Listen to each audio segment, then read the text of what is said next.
అందరికీ praise the lord. ఉదయకాల సమయం వేళ ఆరాధన వర్తమానంలో భాగంగా దావీదు రాసిన కీర్తనల గ్రంథం 23వ అధ్యాయము 5వ వచనాన్ని కలిసి చదువుకుందాం. నా శత్రువుల ఎదుట నీవు నాకు భోజనము సిద్ధపరచుదువు, నూనెతో నా తల అంటి ఉన్నావు, నా గిన్నె నిండి పొర్లుచున్నది. అదేవిధంగా పై వచనాన్ని 4వ వచనాన్ని కూడా చదువుకుందాం. గాఢాంధకారపు లోయలో నేను సంచరించినను, ఏ అపాయమునకు భయపడను.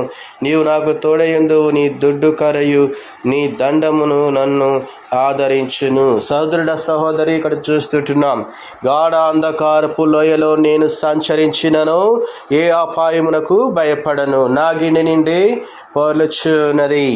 23వ కీర్తనలోని అనుభవముల ద్వారా మనము వెళ్ళినప్పుడు, వాటిని ఆస్వాదిస్తూ మనము ముందుకు సాగినప్పుడు నా గిన్నె నిండి పొర్లుచున్నది అని మనము చెప్పగలమా? చెప్పగలే స్థితిలో ఉన్నామా? చెప్పగలిగేటటువంటి వారిమిగా ఉన్నామా? ఇది కీర్తనలోని మొదటి భాగము 1వ వచనం నుండి 3వ వచనం యొక్క అనుభవం కాదు. అక్కడ యెహోవా నా కాపరి అని నీవు చెప్పగలిగినందున నాకు లేమి కలుగదు అని నీవు చెప్పడం నీకేం కష్టం కాదు. ఎందుకంటే అక్కడ నీకు పచ్చని తివాచి పరిచినట్లుగా పచ్చిక గల చోట్లు ఉన్నాయి, శాంతికరమైన జలములు ఉన్నాయి. అక్కడ నీవు సేదతీరుతూ ఉన్నావు. నీ కాపరి నిన్ను తన నామమును బట్టి నీతి మార్గములలో నడిపించుచుంటున్నాడు. అయితే ఈ కీర్తనలోని 2వ భాగములో చూస్తే 4వ వచనం పరిస్థితి ఉన్నట్టుండి మారిపోతూ ఉంటున్నది. ఇక్కడ పచ్చిక గల చోట్లు కానీ, శాంతికరమైన జలములు కానీ, సేదతీరడం కానీ, కాపరి నిన్ను తన నామమును బట్టి నీతి మార్గములలో నడిపించుట కానీ లేవు. ఇక్కడ ఉన్నదంతా గాఢాంధకారపు లోయ మాత్రమే.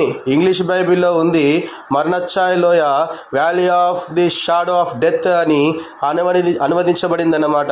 అయితే ఈ మాటను సాధారణ భాషలో చెప్పుకోవాలంటే ఇది దాదాపుగా మరణశయ్య అన్నమాట.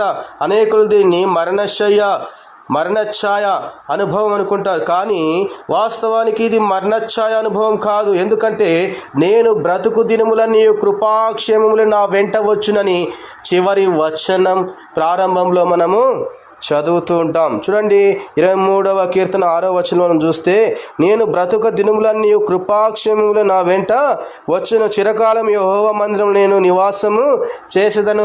మనం ఈ గాఢాంధకారపు లోయలో పయనిస్తున్న సమయంలో కూడా ఏ అపాయమునకు భయపడము. ఎందుకంటే మన కాపరి మనకు తోడై ఉన్నాడు. ఆయన మనల్ని కాపలా కాస్తూ ఉన్నాడు. తన దుడ్డు కర్రతో చీకటి శక్తుల్ని ఆయన తరిమి వేస్తుంటున్నాడు.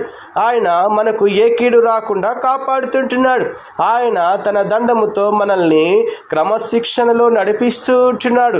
అయితే ఆ గాఢాంధకారపు లోయలో ఎవరి తోడు లేకుండా, ఎవరి సహాయము లేకుండా, దీనుడుగాను, దిక్కులేనివాడుగాను, ఒంటరివాడుగాను ఒక వ్యక్తి నడిచాడు. నీ కోసం, నా కోసం, సమస్త మానవాళి కోసం తన ప్రాణాన్ని బలియాగంగా అర్పించాడు. ఆయనే ప్రభువైన యేసుక్రీస్తు ప్రభు. ఆయన విషయంలో నిజంగా అది ఒక మరణఛాయ లోయ అనుభవం అని చెప్పవచ్చు.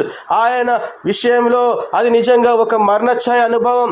మరణ సమయంలో అందరూ మరణఛాయపై పడుకుంటే ఆయన మరణఛాయపై వేలాడాడు. ఆయనకు అది మరణ కొయ్య అనుభవం. మనం ప్రస్తుతం ధ్యానిస్తున్న 23వ కీర్తనకు ముందున్న 22వ కీర్తనలో ఆయన మరణ కొయ్య అనుభవం హృదయ విదారకంగా వివరించబడుతూ ఉన్నది. ఆ అనుభవాన్ని గురించి నీవు ఎప్పుడైనా లోతుగా ధ్యానించావా? ఆ అనుభవాన్ని నీవు అర్థం చేసుకోగలిగావా? అవును, అలాంటి మరణఛాయలోయ గుండా ఇంతవరకు ఎవరు వెళ్ళలేదు, ఇకపై ఎవరు వెళ్ళలేరు కూడా. అలా మరణఛాయలోయ ద్వారా వెళ్ళిన ఆయన కాపరి, ఆయనే మనమైన ప్రభువైన యేసుక్రీస్తు ప్రభు. ఆయన తన గొర్రెల కోసం తన ప్రాణం పెట్టిన మంచి కాపరి. ఈ లోకంలో ఎవరైనా నీ కొరకు, నా కొరకు ప్రాణం పెట్టారా అండి? ఎవరు పెట్టలేదండి. పెట్టారు ఎవరైనా? ఒక్కరే, ఆయన యేసుక్రీస్తు ప్రభు. ఒక్కడే ప్రాణం పెట్టాడు. ఆయన మన ప్రభువైన యేసుక్రీస్తు. తన ప్రాణం పెట్టి తన గొర్రెలను రక్షించిన రక్షకుడు ఆ కాపరి, మంచి కాపరి. ఒక వ్యక్తి తన ప్రాణం కంటే ఎక్కువైనది వేరేది ఇవ్వగలడు?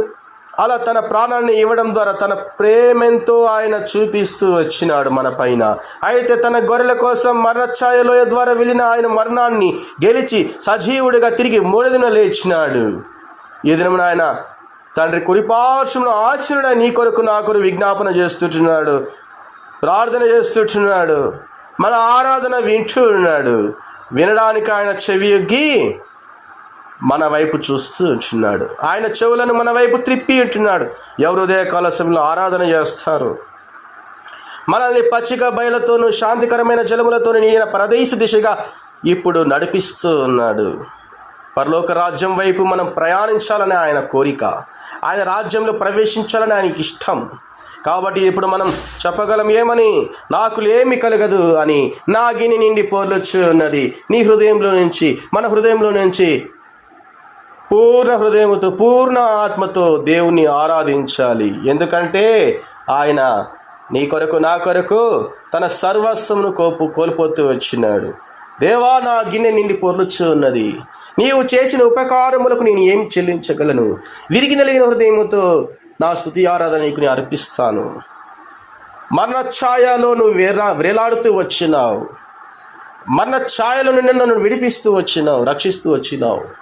అపవాదైన సాతాను నన్ను మృంగివేయాలన్నప్పుడు ఆ యొక్క సాతాను చలను తప్పించి, సాతాను తలను చితకద్రొక్కి నన్ను రక్షించినావు, నన్ను కాపాడినావు. నా పడకల్లో, నా నడకల్లో, నా యొక్క చూపుల్లో, నా యొక్క మార్గములలో మీరు ముందుండి నన్ను చక్కటి మార్గంలో నడిపిస్తూ వచ్చినారు, జీవపు మార్గంలో నడిపిస్తూ వచ్చినావు. దేవా, నా ప్రభువా, గాఢాంధకారపు లోయలని సంచరించిన ఏ పాయము భయపడను, నా గిన్నె నిండి పొర్లుచున్నది. ఎందుకంటే అపాయం నుండి దేవుడు నన్ను ఏం చేశాడో రక్షించినాడు. అటువంటి రక్షకుని మనం జ్ఞాపకం చేసుకుంటూ ఆయన చేసిన ఉపకారములను జ్ఞాపకము చేసుకునొచ్చు ఉదయకాల సమయంలో ఆరాధించడానికి ముందుకు సాగిపోదాం. దేవుడిచ్చిన వాక్య భావం దీవించును గాక.